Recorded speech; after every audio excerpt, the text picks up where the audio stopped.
A normal morning in a quiet Utah neighborhood changed the moment a young child could not be found. 5 years old is an age of routine, familiar rooms, short distances, and close supervision. Children that young do not simply vanish without leaving traces, which is why every minute after a report like this carries weight. The setting did not suggest danger. Homes stood close together, streets were familiar, and neighbors recognized one another. Nothing appeared broken, disturbed, or out of place. That absence of obvious warning signs made the situation harder to read. When a child disappears from a space meant to be safe, investigators must move fast while also resisting early assumptions. Was the child still nearby? Had something been overlooked? Or was the situation already more serious than it appeared? The early hours of a missing child case often determine its direction. Decisions made with limited information can narrow focus or open possibilities. At this point, only one fact was certain. A 5-year-old girl was gone, and the clock was already moving. Before we continue, please subscribe if cold cases, unsolved mysteries, and serious investigations matter to you. On the morning of June 22, 2006, Destiny Norton was reported missing from her home in West Valley City, Utah. Destiny was 5 years old. According to information given to police, she had last been seen inside the residence earlier that morning. When family members realized she was no longer there and could not be located within the home, they contacted authorities. Law enforcement responded immediately. Given Destiny's age, officers classified the report as a high-risk missing child case. This classification carries specific procedures designed to prioritize speed, visibility, and coordination. Patrol units arrived at the residence and began initial checks of the home and surrounding area. Officers examined rooms inside the house to confirm that Destiny was not hiding or asleep in an overlooked space.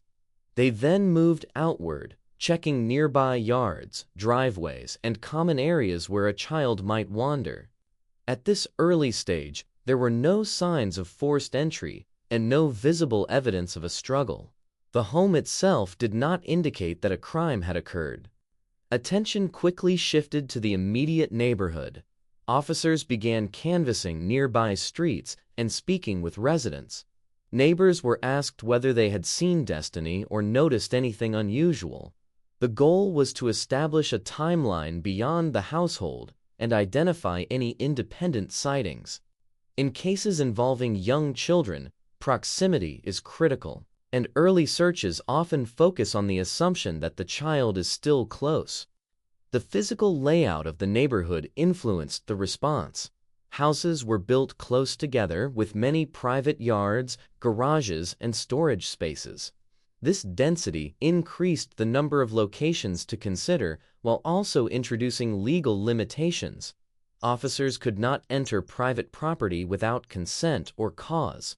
Cooperation from residents became an essential part of the search. Additional resources were requested. Search dogs were deployed to track any possible movement away from the home. Officers coordinated their efforts to avoid duplication and ensure coverage of accessible areas.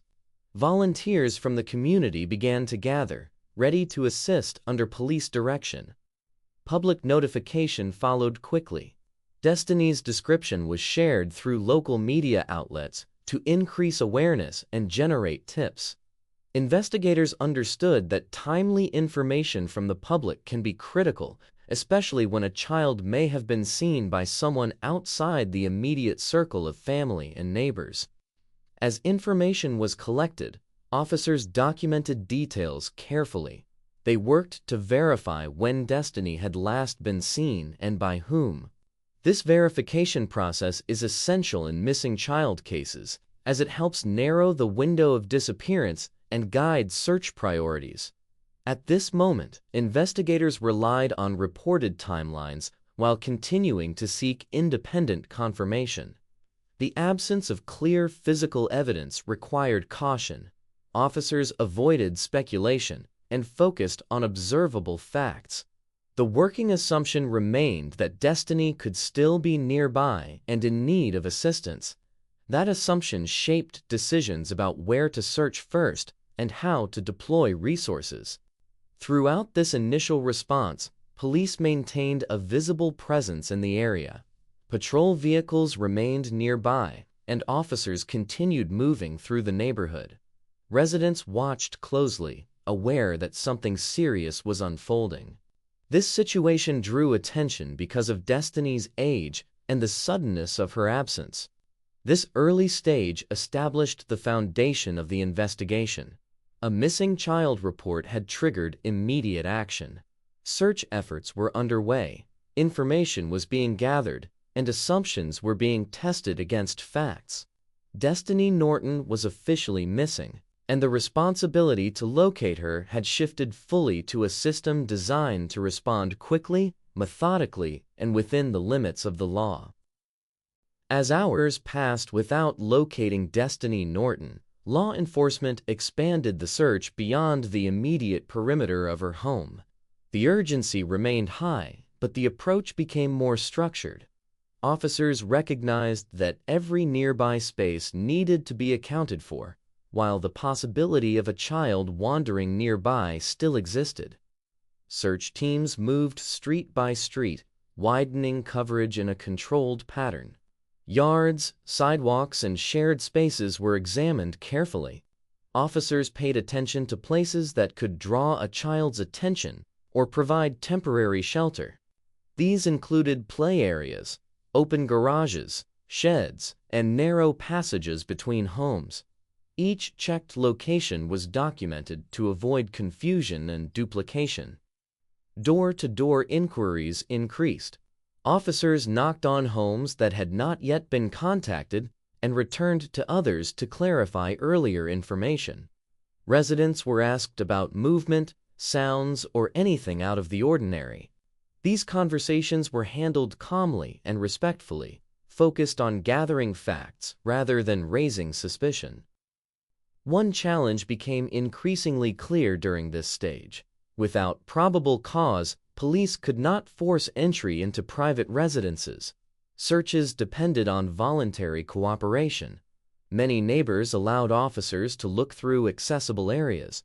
Others permitted only limited checks. Some spaces could be viewed only briefly or from outside.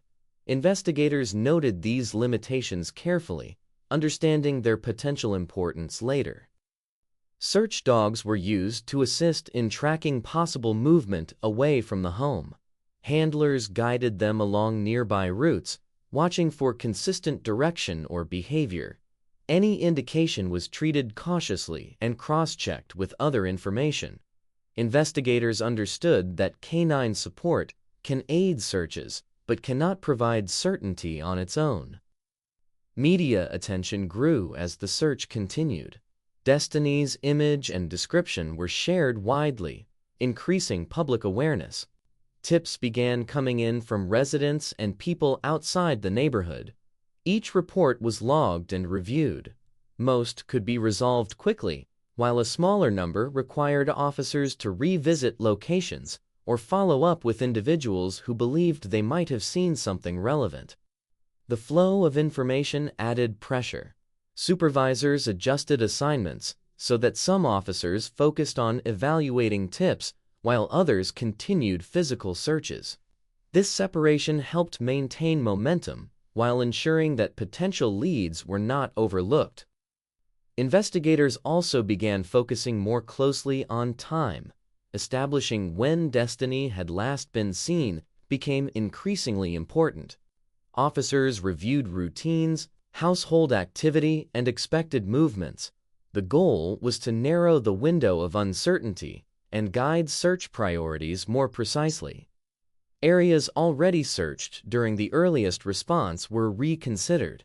Initial checks are often rapid due to urgency. As time passed, some locations were reviewed again with greater attention to detail. This was not repetition for its own sake. It reflected a careful effort to confirm that nothing had been missed under pressure. Throughout this period, the investigation remained grounded in one assumption: Destiny could still be nearby and in need of help. That belief guided decisions and kept the focus on recovery rather than speculation. Officers avoided drawing conclusions and continued to treat every reasonable possibility as open. The neighborhood remained active with police presence. Patrol vehicles moved through streets at regular intervals. Residents watched as officers continued their work, aware that the search was becoming more intense rather than less. This stage of the response marked a shift from immediate reaction to sustained effort. The search had not produced answers, but it had clarified where Destiny was not. That clarity, though difficult, was necessary. Investigators continued working within legal limits, guided by urgency, documentation, and the responsibility to account for every reasonable possibility before moving forward. As the search continued without locating Destiny Norton, investigators began adjusting how they looked at the situation. The work on the ground had covered nearby streets and accessible spaces, yet no clear indication of movement appeared. That absence mattered. In cases involving children of Destiny's age, open wandering usually leaves traces through sightings or sound. None had surfaced. Detectives turned their attention toward verification rather than expansion. The goal was to confirm what was known and identify what remained uncertain. Officers reviewed timelines again, focusing on when Destiny was last reliably seen. This meant separating assumption from confirmation. Information given early under stress was examined carefully against routine patterns and independent observation. The lack of sightings outside the home became increasingly significant. In a neighborhood with regular activity, it was unusual that no neighbor could confirm seeing Destiny that morning. Investigators did not treat this as proof of wrongdoing. They treated it as a data point that challenged the original expectation of a child wandering nearby. Attention narrowed toward the immediate environment rather than distant areas. Officers revisited locations already checked, not to repeat work, but to evaluate depth. Early searches prioritized speed. This stage required clarity. Investigators assessed where access had been limited and where visibility had been partial. These notes helped identify spaces that deserved closer consideration if circumstances allowed. Background review began quietly alongside the ongoing search. Detectives examined who had routine access to Destiny and who was familiar to her. This step followed established procedure. Children are more likely to respond to people they recognize. Understanding those relationships helped define the scope of inquiry without assigning blame. Investigators also reviewed information about the surrounding area. This included checking records relevant to nearby residents based on proximity and access, rather than suspicion. The purpose was elimination. Removing unlikely scenarios is as important as pursuing promising ones. Each review followed legal standards and relied on documented information. Communication between units increased. Supervisors discussed patterns emerging from reports and searches. The focus was on consistency. Where accounts aligned, confidence increased. Where details conflicted or lacked clarity, those areas were flagged for further review. This process was methodical and deliberate. Public messaging remained cautious. Authorities continued asking for information while avoiding speculation. The tone reflected concern without drawing conclusions. Investigators understood that public pressure can distort perception. Keeping communication grounded in fact helped preserve trust and maintain focus. Legal boundaries continued to influence actions. Without cause, officers could not extend searches beyond consent. This reality shaped decisions. Investigators documented where access was restricted, understanding that this information could become relevant later if circumstances changed. The shift in focus did not mean the search had ended. Patrols continued, and officers remained visible. What changed was perspective. The case was no longer guided solely by the idea of a lost child nearby. It was guided by the growing understanding that the simplest explanation did not align with the information gathered so far. This adjustment required restraint. Investigators avoided rushing toward conclusions. They continued weighing possibilities, recognizing that premature assumptions can misdirect effort. The priority remained finding Destiny, but the path toward that goal required deeper analysis rather than broader movement. Community concern intensified as the search persisted. Residents noticed officers returning to familiar areas and asking more detailed questions. This repetition reflected care, not failure. Investigators were refining their understanding of the environment and the people within it. By this point, the investigation had reached a critical threshold. The groundwork had been laid. Timelines were tighter, assumptions were tested, and uncertainties were defined. The case was still classified as a missing child investigation, but the direction of inquiry was evolving. This stage marked the moment when investigators prepared to move from searching everywhere to looking carefully. It was a necessary transition driven by evidence, absence, and the responsibility to follow facts wherever they led, even when those facts challenged early expectations. As investigators worked through the revised focus of the search, attention settled firmly on the immediate neighborhood. The absence of sightings, combined with the age of Destiny Norton and the layout of the area, pointed away from distance and toward proximity. The places that mattered most were not far from where the report had begun. Officers reviewed search logs and access notes compiled during earlier efforts. These records showed which properties had been checked thoroughly and which had received only limited inspection due to time pressure or consent boundaries. Early urgency had required speed. This stage required depth. Investigators understood that answers might exist within spaces already considered familiar. The neighborhood was dense, with homes separated by narrow gaps and private interiors hidden from view. Movement between houses could occur without drawing attention. Officers considered how easily a child could be taken inside a nearby residence without noise or visible struggle. This possibility aligned with the lack of public sightings and the absence of evidence pointing outward. Requests for renewed access were made where lawful and appropriate. Officers approached residents again, explaining the need for closer inspection. Each step followed procedure. The goal was clarity rather than accusation. Investigators knew that cooperation was essential, and every action was documented carefully. During this process, attention returned to a home close to Destiny Norton's. The location was familiar, within walking distance, and occupied by a neighbor who had previous contact with her. Consent was obtained to conduct a more thorough search of the property. Inside the residence, officers moved carefully, checking rooms that had not been fully examined before. When they reached the basement, they found Destiny Norton's body concealed within the space. The location was inside the original search area, only a short distance from where she had been reported missing. The finding brought immediate clarity and immediate consequence. Destiny had not wandered away. She had not been lost beyond the neighborhood. A crime had occurred within a private space close to home. The search was no longer a recovery effort, it became a homicide investigation. Law enforcement secured the residence at once.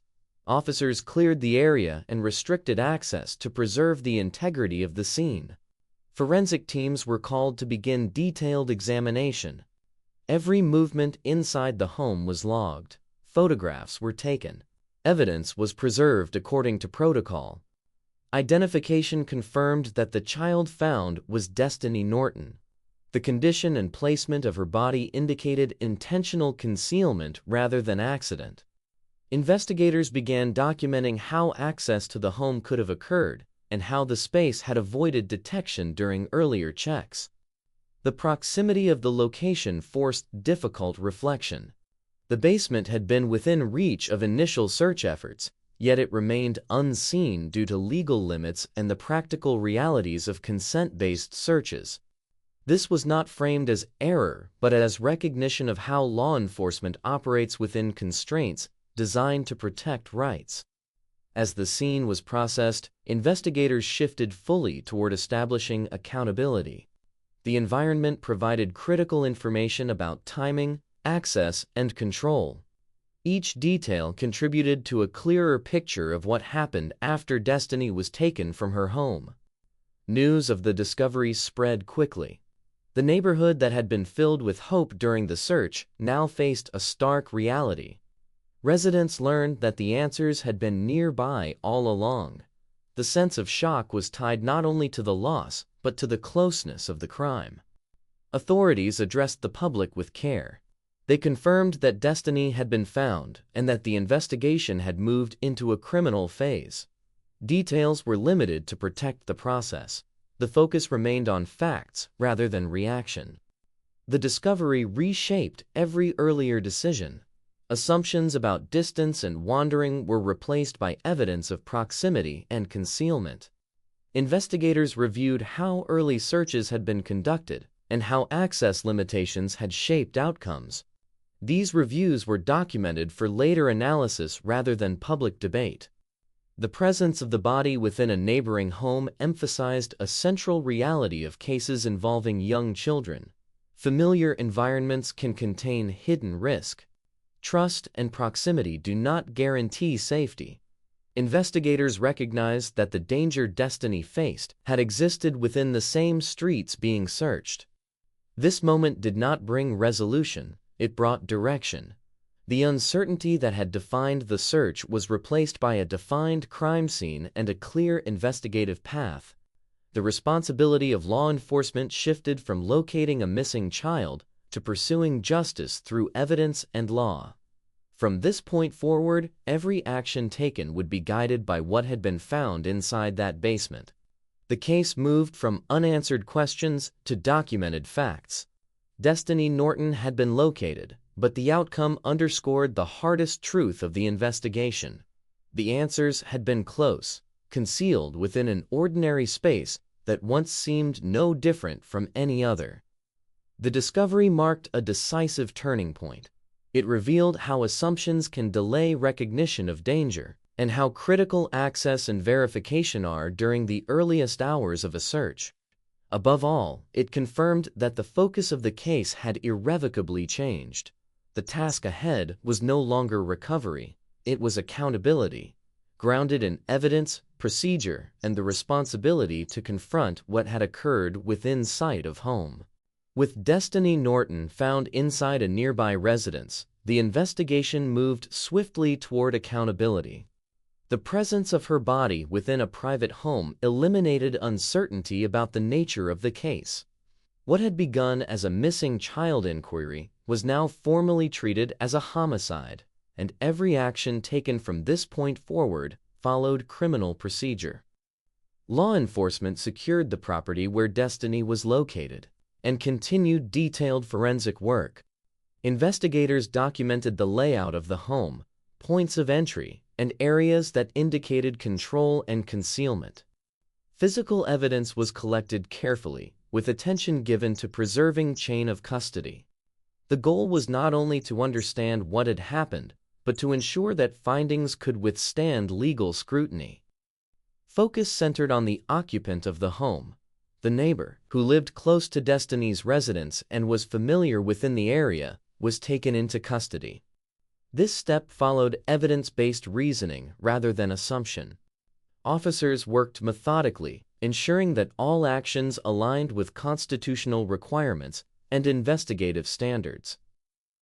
As evidence was reviewed, authorities determined that the facts supported criminal charges.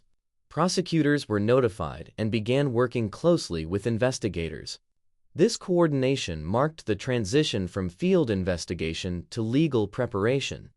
Reports, forensic results, and documentation were compiled to establish a clear sequence of events supported by verifiable facts. The suspect was formally charged with murder. The charge reflected the seriousness of the crime. and the responsibility indicated by the evidence. Filing of charges brought structure to the case.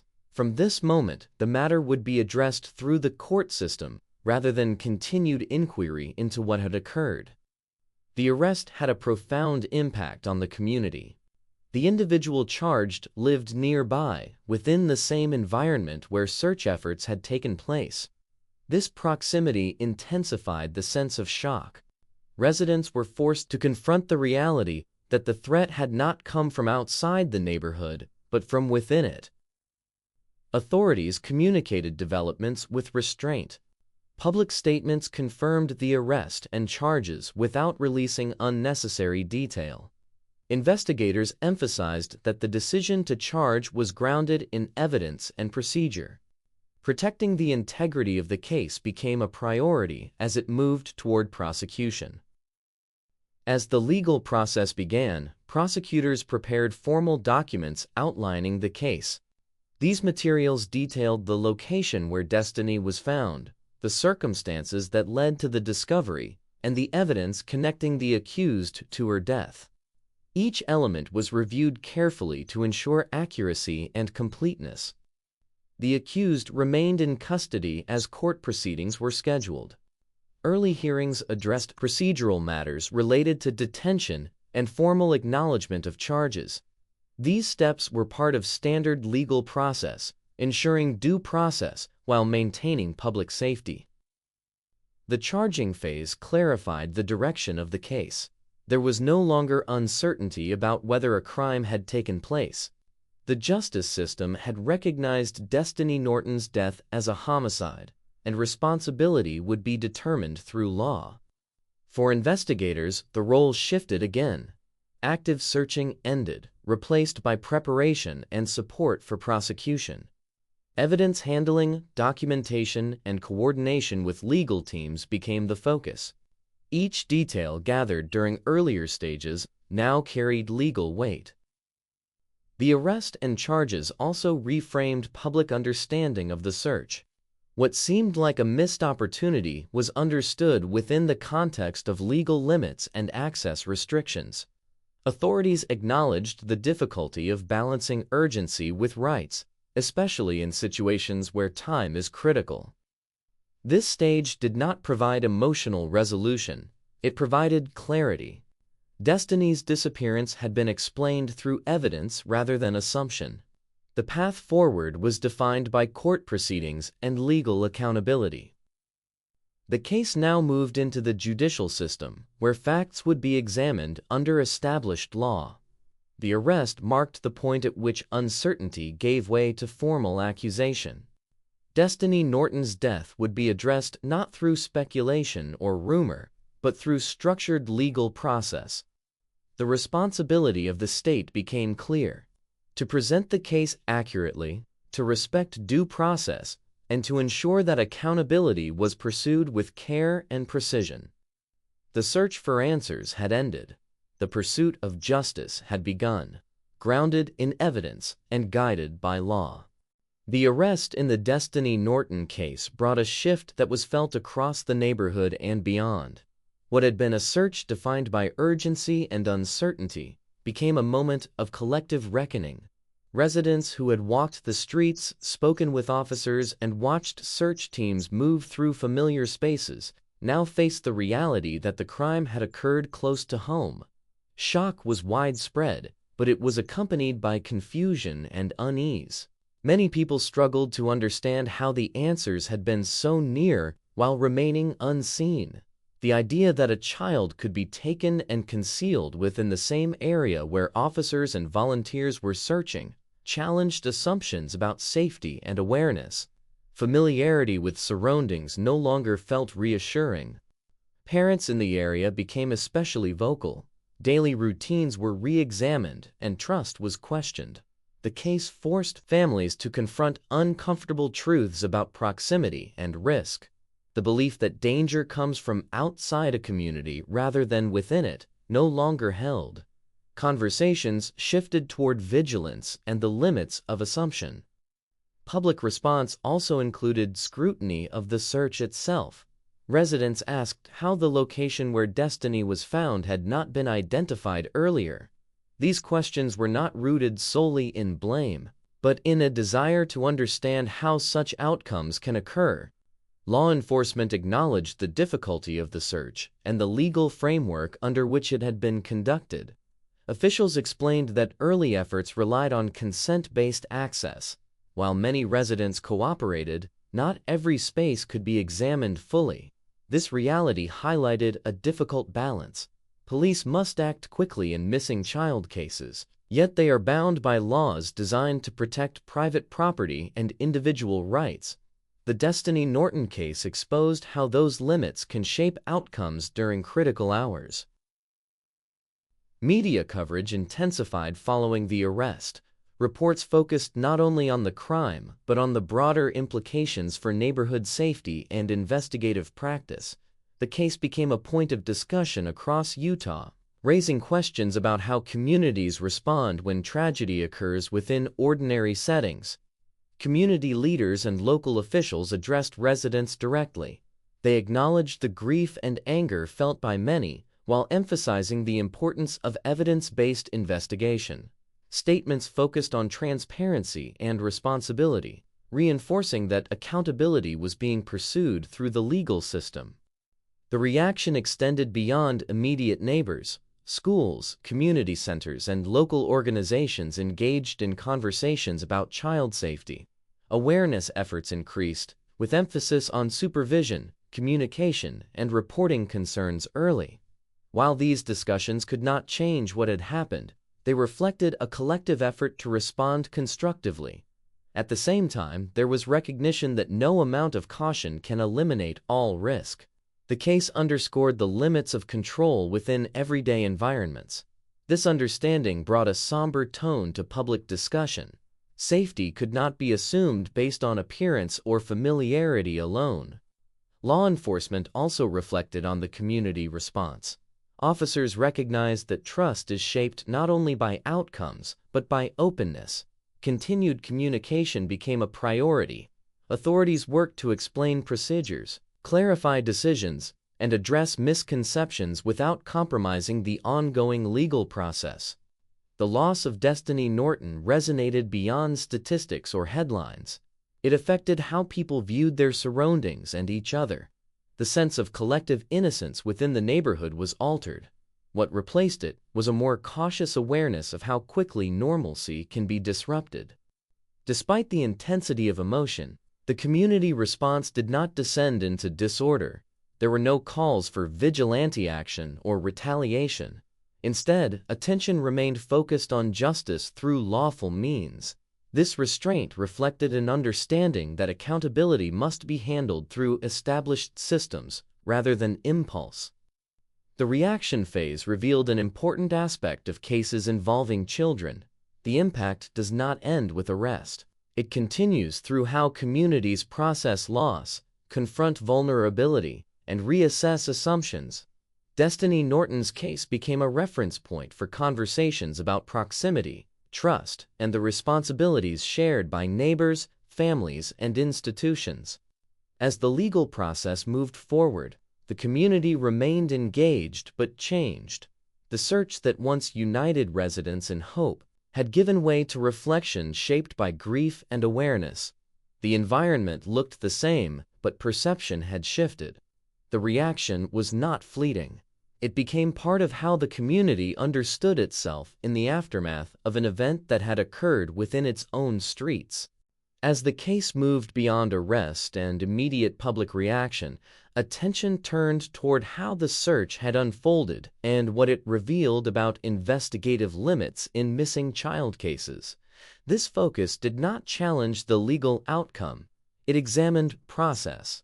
The goal was to understand how standard practices function when urgency collides with law. The earliest hours of the response followed established protocol. Officers acted quickly, covered accessible ground, and requested help from the public. What became clear later was how heavily the search depended on voluntary access. Private homes, basements, garages, and enclosed spaces could not be examined fully without consent or specific cause. In dense residential areas, that constraint carries real consequence. This reliance on cooperation is not unique to this case. It reflects a legal framework designed to protect individual rights. The Destiny Norton investigation brought renewed attention to how those protections interact with time-sensitive emergencies. When a child is missing, minutes matter. Yet officers must still meet legal thresholds before extending authority. Questions emerged about where those thresholds sit. Investigators are trained to escalate when evidence justifies it. In this case, early information suggested a possible wandering scenario. Without signs of violence or forced entry, probable cause was limited. That reality shaped decisions during the most critical window. The review of search methods highlighted the difference between coverage and access. Streets and yards can be checked quickly. Interior spaces require permission. Even when consent is granted, time pressure can limit depth. This distinction matters because concealment occurs indoors. The case showed how unseen risk can exist within spaces that appear ordinary from outside.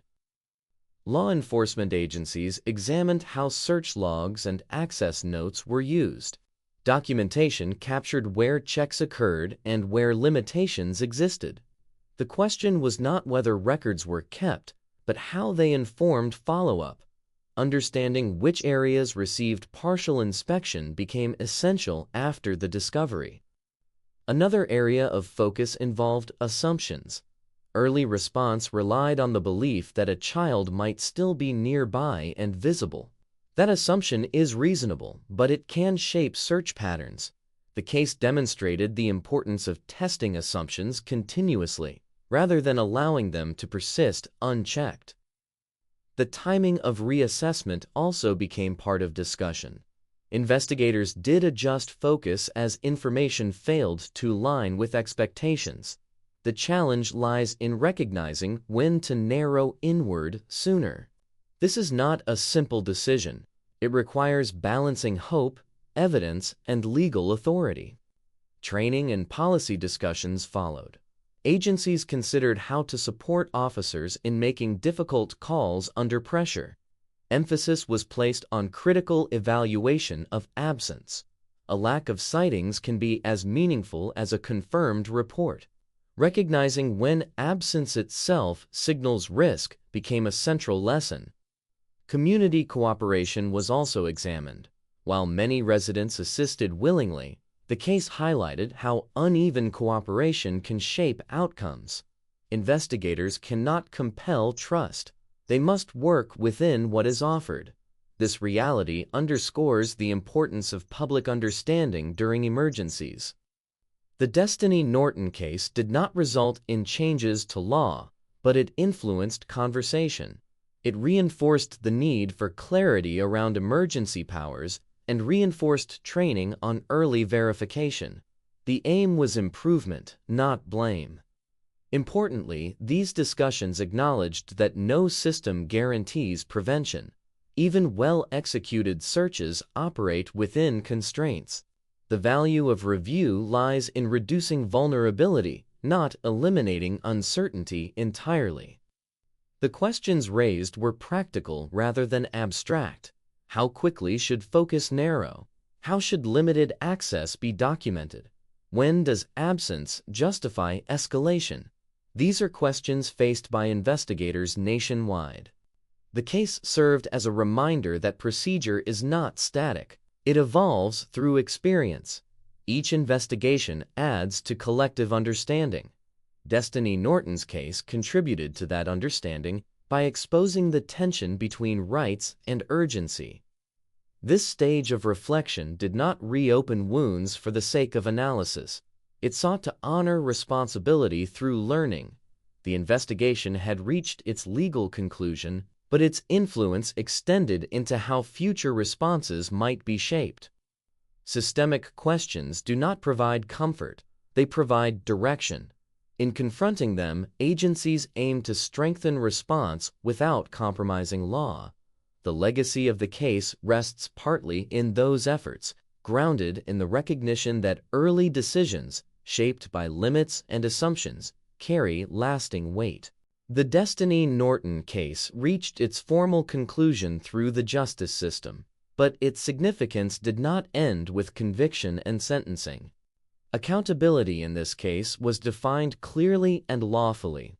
Responsibility for the crime was established, and the individual responsible was removed permanently from the community through life imprisonment under Utah law.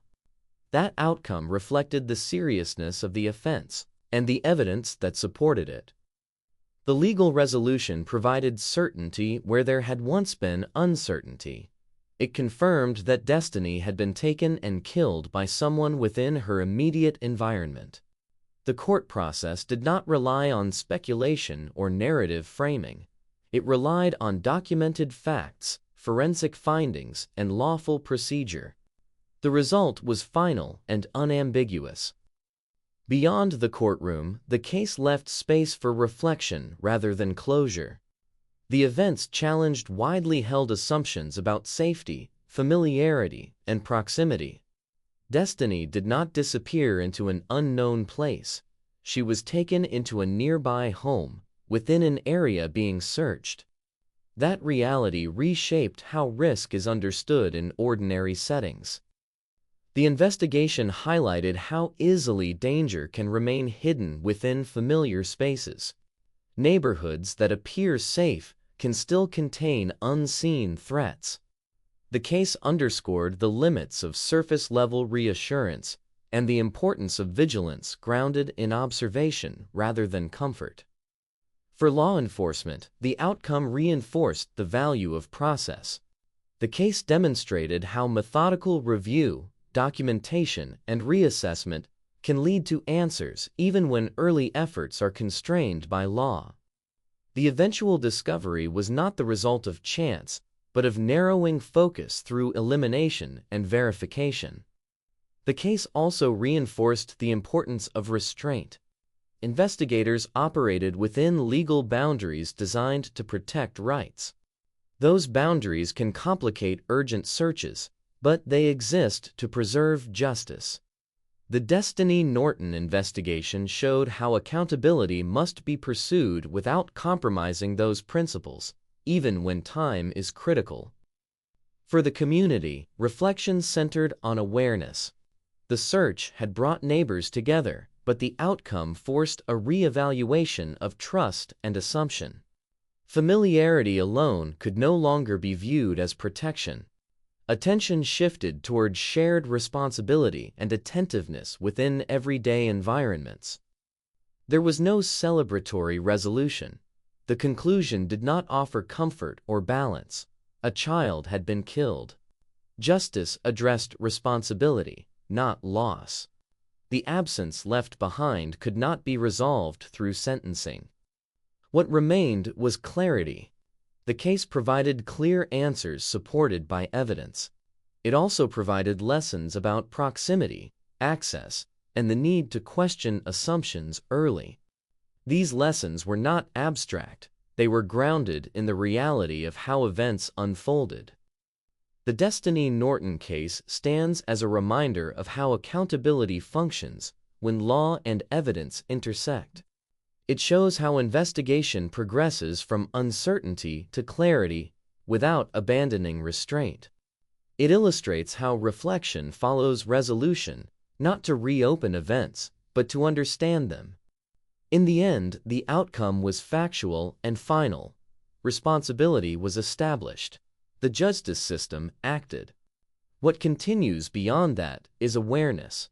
The case remains part of public memory, not because of mystery, but because of what it revealed about risk, response, and the importance of careful attention when the most vulnerable are involved.